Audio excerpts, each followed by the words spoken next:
Hello everyone, my name is Ina and welcome back to my YouTube channel or welcome to my YouTube channel. It's been a while since nag-upload ako ng video dito sa aking YouTube channel. Kaya naman, for today's video, mag-unwrap tayo ng mga gifts na na-receive ko noong Christmas. December 26 na ngayon, pero yung ibang gifts na-receive ko earlier than that. So ngayon, papakita ko sa inyo lahat. Unahin na natin ang nagamit ko na. Kasi may mga nabuksan na ako. So ito, nagamit ko na siya. Kasi ito yung gift ko sa sarili ko. So, the Christmas day itself, and then earlier when I went out, ginamit ko na siya. It's from Urban, and it's a small bag. I love small bags. So, kung napanood niyo yung isang episode sa Showtime, kung saan binigyan kami ng gifts ng mga host, bag din yung hiniling ko kayo. And makikita niyo siya ngayon. Papakita ko dito yung bag na binigay niya sa akin, na sinabi niyang 2 bag. Pero ito, hindi ko natiis yung sarili ko nung nakita ko siya sa mall. Binilang ko pa rin yung sarili ko ng small bag for this year. And I'm so happy with this one kasi nandiyan yung chain, nakatago. Nalalagyan siya ng para maging crossbody. So, next time ko napapakita sa inyo to, what's in my bag. So, medyo rinig nyo pa yung electric pan. Pinatay ko muna. Mainitan muna tayo for today. Dahil mabilis na lang naman. Unahin ko itong cookies kasi hindi ko siya makain-kain dahil hindi pa nga ako nag-video. So, ngayon nag-video na tayo. Siya yung unahin natin dahil isa rin naman siya sa una kong na-receive. It's from Ate Celine. Isa siya sa staff ng Showtime. So, thank you so much po. Pwede natin kainin ito. Ito yung unang-una talaga na na-receive namin. From Chang Ami.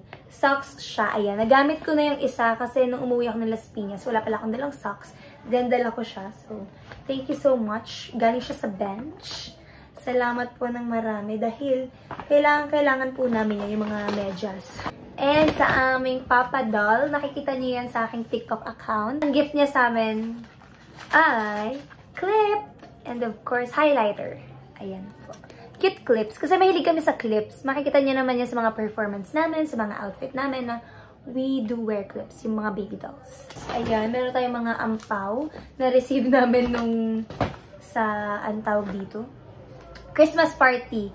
Na-receive kami ng ampaw dahil kami namasko. At syempre, nabuno tayo sa raffle. So, di ko na sabihin kung magkano, basta may pa-ampaw. Nanan natin ang mga Showtime family. Kay Miss Rose, maraming salamat po sa inyong pakandila. Anong tawag sa ganito? Ate, ang tawag sa mga ganito, parang aro-aroma. Tita Things. Ayan. So, Tita Things, pero may na kami sa ganyan eh. Pare-pareho kaming yung may mga scent. Hindi ko siya ma-describe. Hindi lang ako marunong mag-describe ng ganito. Pero marunong ako maka-appreciate ng mga ganito. Before, hindi pa. Ngayon, siguro dahil we're aging, nakaka-appreciate na tayo ng mga ganyan. And of course, another gift sa Showtime family from Miss Trina. Thank you so much. Merry Christmas and Happy New Year. Ayan, nakalagay dyan. Baby doll Ina. Sabon from Sakura Blue. Ito namang top na to is from Kuya Jug. So, yan po yung gift niya sa aming lahat. The Itchy Worms na t-shirt. And of course, from Papa. Ito, alam ko na to. May presyo pa nga to. Kasi, ako namili. Ayan, from Zara. Dun din. Ay, di ba may resibo pa? Top. Na masusot ko siya sa Showtime. So, abangan nyo na lang yung pagsuot ko sa kanya. So, regalo siya sa akin ni Papa. At meron na naman tayong ampaw. From my sister. Yung regalo niya is a voucher. Nakalagay sa voucher na Narine's coupon. Present this coupon claim. Valid until December 2024 only. Is either a meal, cash, or stuff that I want. Subject to limitation. Haha. So, yan po yung nakalagay sa kanyang pa-coupon. So, this is a good idea for a gift. Gayahin nyo next year. So, kailangan, dahil kong dala to para ma-present ko sa kanya once na may gusto ko. Pero ang plano ko, meron kasi kaming travel next year. So, I'm planning na dun ko gamitin ang coupon. So, tago natin. Hindi pa din mawala yan kasi hindi mo makiklaim ang iyong gusto kung wala yung coupon. Next is from my Tito and Tita, Uncle Marius and Tita John. So, to Vanessa from them. Ano siya? Ang tawag dito? Yeah. It's like pouch. Kit pouch. O, diba? Ilagay tayo ng mga brush and everything. From Ate Ken. Then, kailangan ko din to yung mga paddle brush ba tawag dito? Nakalagay ng pangalan. Ina ang nakalagay ng name. Diba? Diba? Para hindi tayo nagkakawala ng brush. subukan yung i-claim to. May pangalan ko na. Ayan, from Ate Jel. Meron yung uso ngayon na headband. Yung parang shades. Ayan. Tak. This is from Ate Jel. Sa pinsan ko po. And of course, ang kanyang pa-socks every year. Every year siyang nagbibigay sa amin ng medyas. And yung cash dito, guys, ayan. Sa family kasi namin, every Christmas, nagpapasabog si Papa ng pera. Parang scratch kami. So, ito yung nakuha ko. Magkano tayo? Hindi ko alam eh. 500. Oo, naka 700 din ako. Hindi pa ako masyado nakapag-agaw kasi unang-una hindi ako nakapag-inom ng Christmas. Pangalawa, nagkasakit po ako ng Pasko.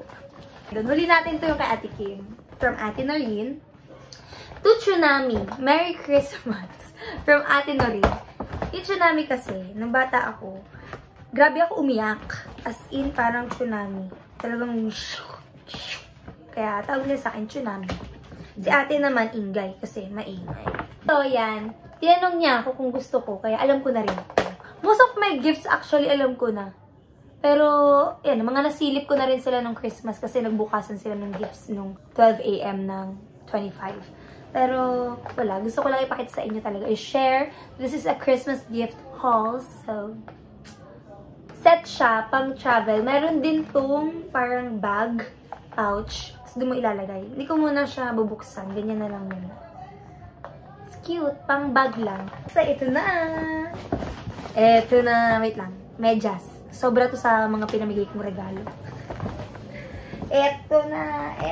Magbubukas na tayo ng bag from House of Little Bunnies. This is from Ate Kim.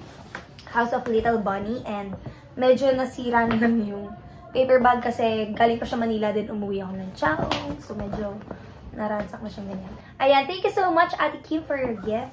Nakalagay dito to Baby Doll Ina Kim Chu. Sobrang excited ako dito. Mahilig kasi talaga ako sa bag. Mahilig ako sa mga ka-artehan, in short. So, pag bibigyan niyo ako ng gift, to be safe, doon tayo sa mga arte side. Mahilig ako sa mga ganyan, sa mga bags, shoes, socks. Pasensya na sa araw, no? Medyo sun-kissed tayo for today. So, unahin na natin tong malaking bag from House of Little Bunny. It's a black bag. Meron siyang maliit na ano dito. Ayan. Cute siya. Social lang. Huh! Ah! Pag binuksan mo siya, tignan natin kung meron. Hindi ko pa nabubuksan to. Malaki. Space shoes. Wala, cute. Ako kasi may lang ako sa mga cute-cute talaga. Minsan hindi ko iniisip kung ano yung mga kasya dun sa bag. Ganyan. Sobrang hilig ko sa mga sa bag, lalo na sa maliliit na bag, sa small bag. Minsan di ko naisip na hindi nga pala kasya yung wallet. So, ganyan. Iniisip ko kasi lagi yung cute muna eh. Itong next, ito nagustuhan ko talaga to. Nabuksan ko na to and na-check ko na siya. Kung anong itsura niya. Sobrang cute. Retro feels. And para siyang vintage looking. Yung kulay, yung itsura. So, pag binuksan natin siya, may makikita ka ditong straps. Dalawang strap siya. So, this one is shorter. This one is longer. If you want na parang kaya i-crossbody or ganyan kahaba. Pero ako feeling ko mas magagamit ko to. Gusto ko kasi pinapahirapan yung sarili ko eh. Yung mga na ganyan, dito nakalagay yung bag. Ilalagay mo siyang pag ganyan. Pati man ngayon pasoba yung araw. Wala ko electric pan. Tapos, ganyan mo siya. Kasi actually, kaya din siya ng nakaganyan eh. Mas mahaba lang to. Magagamit ko din naman to kasi feeling ko kaya siya crossbody. Pag ganyan. Pwede din both na ilagay. Pero mas trip ko to. Cute-cute lang. Pag ganyan-ganyan. Magagamit ko sa travel namin. Saan kaya yun? Siyempre, mag-vlog ako dun. So, yun lang. Yun yung mga na-receive ko this Christmas. Before mga ganitong oras, ang dami ko ng panggastos, ang dami ko na na-receive na cash. Ngayon, tayo na ang nagbibigay dahil tayo ay tumanda na.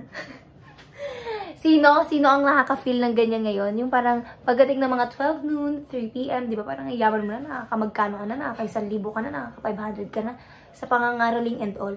Pero ngayon, it's time to give back. Tayo na ang nagbibigay sa mga kaedad ko dyan. Tayo na ang nagpapamasko sa mga inaanak and all.